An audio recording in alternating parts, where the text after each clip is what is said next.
What and why is the difference between Sunni Muslims and Shia Muslims?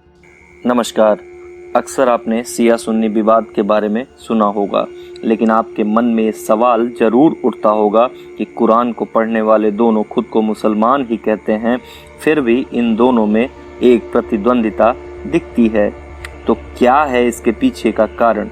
ये जानने के लिए आपको ये जानना होगा कि इस्लाम में सिया पंथ का उदय कैसे हुआ। 632 ईस्वी में पैगंबर मोहम्मद की मृत्यु हो गई और उन्होंने अपना उत्तराधिकारी नियुक्त किए बिना ही दुनिया को अलविदा कह दिया था। इसलिए सवाल खड़ा हुआ कि तेजी से फैलते इस्लाम धर्म का नेतृत्व कौन करेगा। कुछ लोगों को ख्याल था कि नेता आम राय से चुना जाएगा, कुछ लोग ऐसा सोचते थे, जबकि दूसरे चाहते थे कि पैगंबर के किसी वंशज को ही खलीफा बनाया जाए। खलीफा का पद पैगंबर मोहम्मद के ससुर और विश्वास पात्र रहे अबू बकर को मिला, जबकि कुछ लोग उनके चचेरे भाई और दामाद अली को नेतृत्व सौंपने के हक में थे। और यहीं से इस्लाम में संघर्ष शुरू हो गया। शुरुआती इस्लामी इतिहास में शिया एक राजनीतिक समूह के रूप में थे। सियत अली यानी अली की पार्टी दामाद और ससुर यानी कि अली और अबू बकर के बीच खलीफा के लिए हुए एक संघर्ष में अली मारे गए थे। दरअसल अबू बकर और उनके दो उत्तराधिकारियों की मौत के बाद अली को खलीफा बनाया गया था, लेकिन तब तक दोनों धड़ों में मतभेद बहुत गहरे हो चुके थे।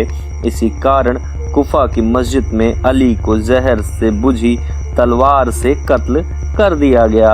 यह जगह मौजूदा इराक में है। अली की मौत के बाद उनके बेटे हसन खलीफा बने, लेकिन जल्द ही उन्होंने विरोधी धड़े के नेता माविया के लिए खलीफा का पद छोड़ दिया।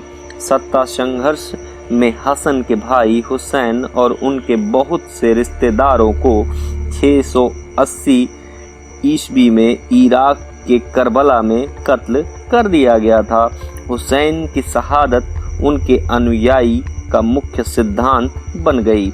हर साल मुहर्रम के महीने में सिया लोग मातमी जुलूस निकालते हैं और उस घटना पर शोक जताते हैं। जुलूस में शामिल लोग अपने आप को कष्ट देते हुए, विलाप करते हुए सड़कों से गुजरते हैं, जैसा कि आपने देखा भी होगा। जबकि सुन्नी मानते हैं कि अली के पद संभालने वाले तीनों खलीफा सही और पैगंबर की सुन्नाह यानी परंपरा के सच्चे अनुयायी थे। अब्दुल मजीद द्वितीय आखिरी खलीफा थे। पहले विश्व युद्ध के बाद ऑटोमन साम्राज्य के पतन के साथ ही खलीफा भी समाप्त हो गए। सुन्नाह यानी परंपरा को मानने वाले सुन्नी कहलाए, जबकि शियाओं को उनका नाम सियान अली से मिला, जिसका अर्थ होता है अली के अनुयायी। इस तरह दोनों ही धड़ों का एक ही मूल है, लेकिन पैगंबर मोहम्मद के उत्तराधिकार और विरासत पर उनके रास्ते जुदा हो गए। दुनिया में अब 1.5 अरब से ज़्यादा मुसलमान हैं। इसमें 85 से 90% संख्या सुन्नी है, जबकि 10% शिया। संख्या के हिसाब से देखा जाए तो दुनिया भर में 1.25 अरब से ज़्यादा सुन्नी, वहीं शियाओं की तादाद 15 से 20 करोड़ मानी जाती है। दोनों समुदायों के लोग सदियों से एक साथ रहते आए हैं और उनके अधिकांश धार्मिक आस्थाएं और रीति रिवाज एक जैसे हैं। इनमें अंतर तो है, सिद्धांत, परंपरा, कानून, धर्मशास्त्र और धार्मिक संगठन का। उनके नेताओं में भी प्रतिद्वंदिता देखने को मिलती है।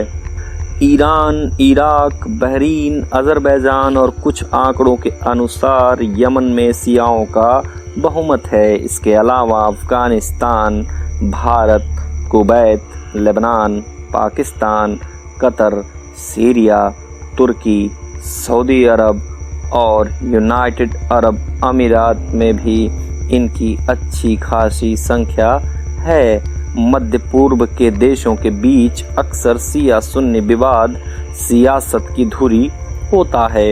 ईरान जहां शिया विद्रोहियों और शासकों का समर्थन करता है, वहीं सऊदी अरब सुन्नी धड़े के साथ मजबूती से खड़ा रहता है। ईरान और यमन के संकट इसकी एक मिसाल हैं। ईरान के साथ जब पश्चिमी देशों ने परमाणु समझौते पर डील की तो सऊदी अरब उसका बड़ा आलोचक था। ईरान और सऊदी अरब आए दिन एक दूसरे पर बयान दागते रहते हैं। कूटनीतिक तनाव के बीच सऊदी अरब ने 2016 में ईरानी लोगों को अपने यहाँ हज पर भी नहीं आने दिया था।